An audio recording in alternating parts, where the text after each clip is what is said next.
Social మీడియాలో viral అవుతున్న మే 14, 2026 నుంచి ప్రతి ఆదివారం పెట్రోల్ బంకులు మూసివేస్తారు అనే వార్త ఫేక్ అని తేలిపోయింది. వైరల్ అవుతున్న వీడియో కొత్తది కాదు. అది 2017 నాటి పాత ఈటీవీ వార్తా కథనం. ప్రస్తుతం కేంద్ర ప్రభుత్వం గానీ, ఏ రాష్ట్ర ప్రభుత్వం గానీ ఆదివారాల్లో పెట్రోల్ బంకులు మూసివేయాలనే నిర్ణయం తీసుకోలేదు. వైరల్ వీడియోలో పర్యావరణ పరిరక్షణ కోసం ప్రధాని నరేంద్ర మోడీ పిలుపు మేరకు ఇంధన వినియోగాన్ని తగ్గించేందుకు ప్రతి ఆదివారం పెట్రోల్ బంకులకు సెలవు ప్రకటించాలని పేర్కొన్నారు.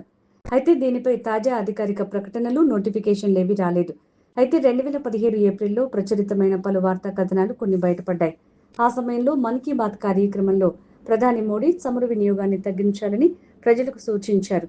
ఈ నేపథ్యంలో భారత పెట్రోలియం డీలర్ల కన్సార్టియం ఎంపిక చేసిన 8 రాష్ట్రాల్లో ఆంధ్రప్రదేశ్, తెలంగాణ, తమిళనాడు, కేరళ, కర్ణాటక, పుదుచ్చేరి, మహారాష్ట్ర, హర్యానా ఆదివారాల్లో పెట్రోల్ బంకులు మూసివేయాలని ప్రతిపాదించింది. అయితే ఆ నిర్ణయం అమల్లోకి రాకముందే ఉపసంహరించుకున్నారు.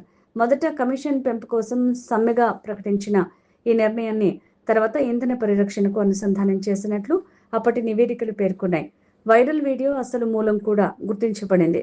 ప్రస్తుతం దాన్ని కొత్తదిగా ప్రచారం చేస్తూ ప్రజల్ని తప్పుదారి పట్టిస్తున్నారు. అందువల్ల 14 మే 2026 నుంచి ప్రతి ఆదివారం పెట్రోల్ బంకులు పనిచేయవనే వాదన పూర్తిగా అసత్యం.